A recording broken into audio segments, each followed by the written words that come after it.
Hey guys, what's up? I have a new YouTube channel, as you can tell, and I am having to learn the process of working with YouTube as I create content for my channel.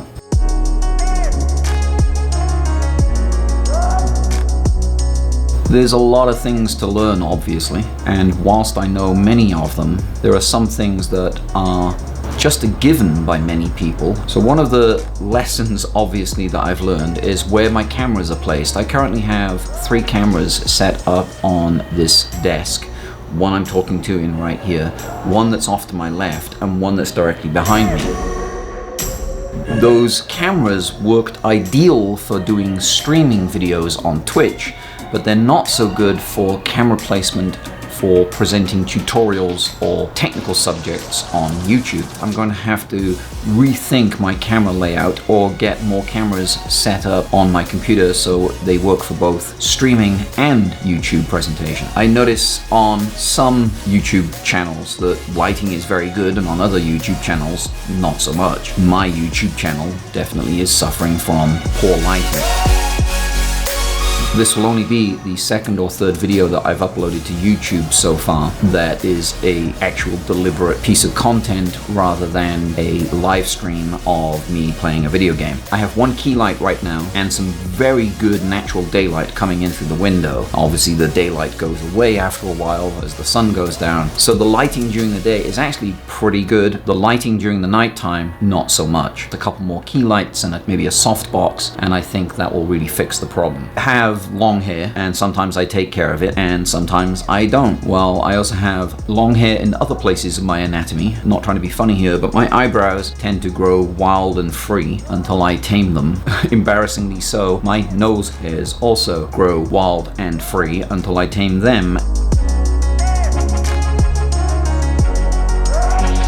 Adobe Premiere does not yet offer a filter or any kind of editing capability that can automatically remove errant nose hairs from that 6 hours of video that you shot the other day that you can no longer use unless you wish to completely embarrass yourself to the entire world. Is definitely take care of your personal appearance. When I'm programming, I have a tendency to slouch in my chair. I have a very comfortable chair that encourages that slouching, even though it is ironically named positive posture. The chair actually goes almost flat when you recline it, which is nice because I can just lay back and write code or play a video game. Unfortunately, me slouched in my chair looking like I'm half dead, staring through slitted eyes at my computer screen as I dabble in code at 2 a.m. in the morning does not make for compelling YouTube content, something that I need to work on, my posture. Over the course of Monday and Tuesday, I shot video for a technical subject on how to get footage off of my collection of cameras in an isolated recording style and place them onto my network server, appropriately named with the label that's attached to the camera and a timestamp. That video ran almost 7 hours. I've been able to edit it down to about 30 minutes. It should never have been 7 hours in length to start.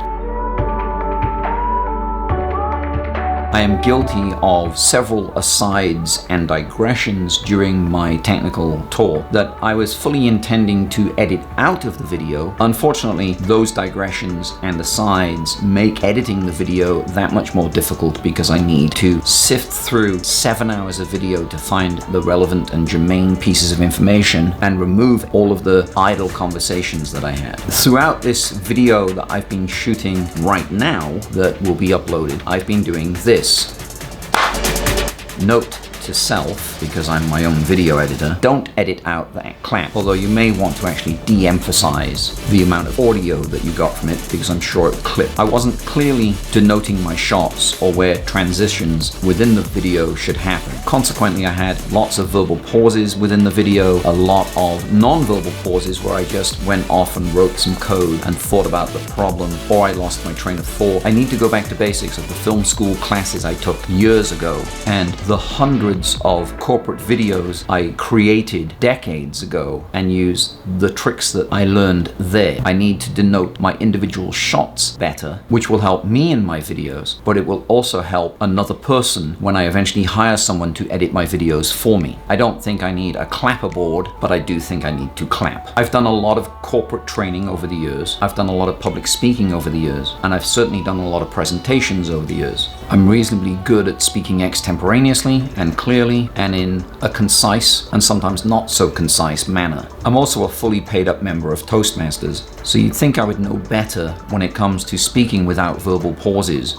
without umming and ahhing and sewing and you knowing and rights and likes. It's all those little filler words that we use in our daily speech that we put into what we're trying to say as we try to think of what we're going to say. The code that I wish to present in each of my videos, whether it's on the subject of data structures for game developers, machine learning, machine vision, artificial intelligence, physics for game developers, mathematics for game developers, or anything else, I need to separate the code I'm working on from what I'm trying to say about the code. I find that my brain tends to switch off the verbal speech centers that I need to communicate when I'm writing code, and that's not particularly good for a clear and concise presentation style. When I shot the original video on Monday and Tuesday, the script that I wrote, and when I say script, I mean the code that I wrote, not the shooting script, because I didn't write a shooting script.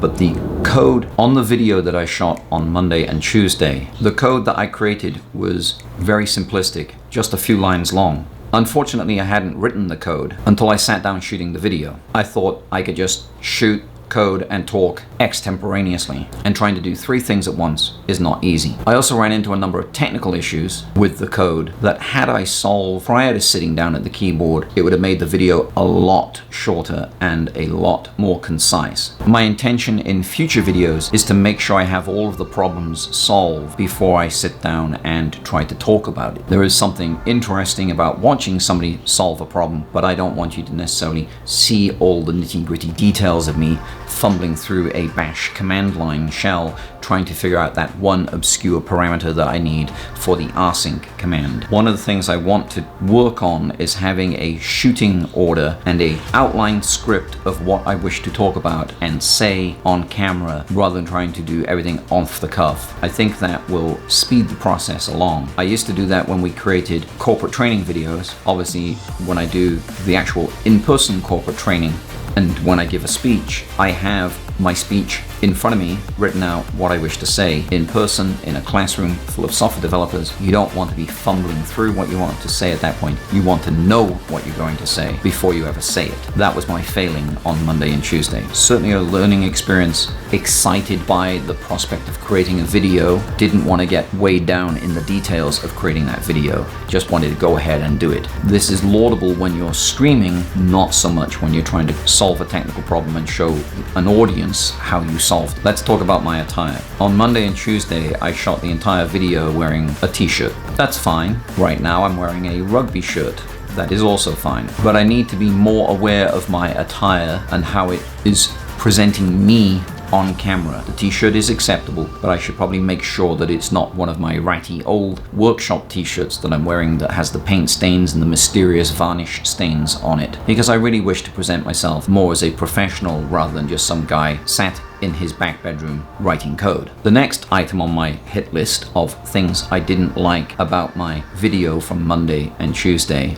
that hasn't posted yet because I'm still editing it is the junk and clutter in the background of some of the shots. There's a whole lot of things behind me right now, and that's great. I need to keep my desk area clear. That's very much top of list for me, trying to stay on top of the clutter in my office. I work on a lot of different weird projects over the course of a year, and sometimes that detritus from each project tends to accumulate. If I was shooting a short form technical presentation or subject, or even if I was doing a vlog, my attire, my hair, the lighting in the room would generally remain the same throughout the entire shoot. I obviously shot a subject that went on for many more hours than it should have on Monday and Tuesday, so I changed my shirt, I shaved between takes, I changed my hairstyle, you know, whether my hair was back, whether my hair was just unbundled and looking wild and crazy. Things in my room changed around, the lighting changed, part of it was shot at night, part of it was shot early in the morning, part of it was shot late afternoon. I want to ensure that I keep continuity between each part of the technical video so that that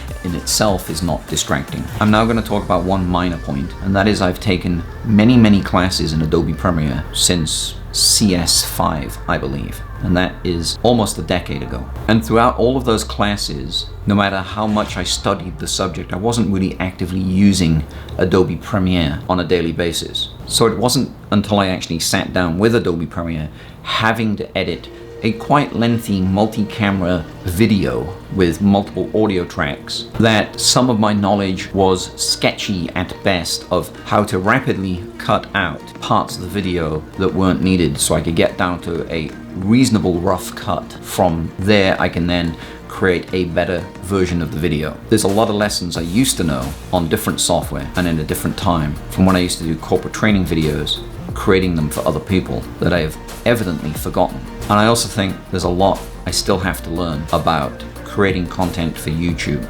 Just to reiterate those points that I went over originally, I need to focus on where my cameras are placed, the lighting in the room, my hairstyle, my hair, my complexion, my posture, and my demeanor, asides and digressions that I may undertake that are not germane to the video that I'm shooting, how I denote a shot, note to the video editor, leave that clap in, how to talk to the camera without verbal pauses, how to talk about the code that I'm working on when in reality I should be talking about code that I have worked on, because then I understand the problem more. Having the code ready to go and all of the technical problems solved so that I can be quite lucid about the subject matter that I'm talking about. Make sure I have at least an outline script and a shooting list rather than relying on the fact of having multiple cameras in my office, hopefully capturing everything that I need. My attire, make sure I'm either professionally dressed or at least appropriately dressed so that I don't look like a complete slob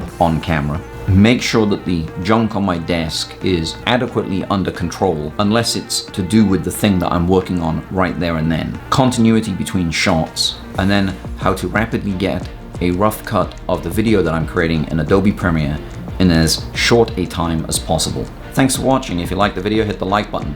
If you want to catch new videos as I release them, be sure to hit that subscribe button. And also don't forget to check out my other YouTube channels that are linked in the description below. Be sure to follow me on Instagram and Twitter. And don't forget, I also stream video games every Monday, Wednesday, and Fridays between 6:30 p.m.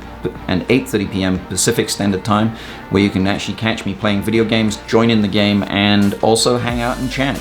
Be sure to check out all the social links that are in the description below, where you can find me on all sorts of social media.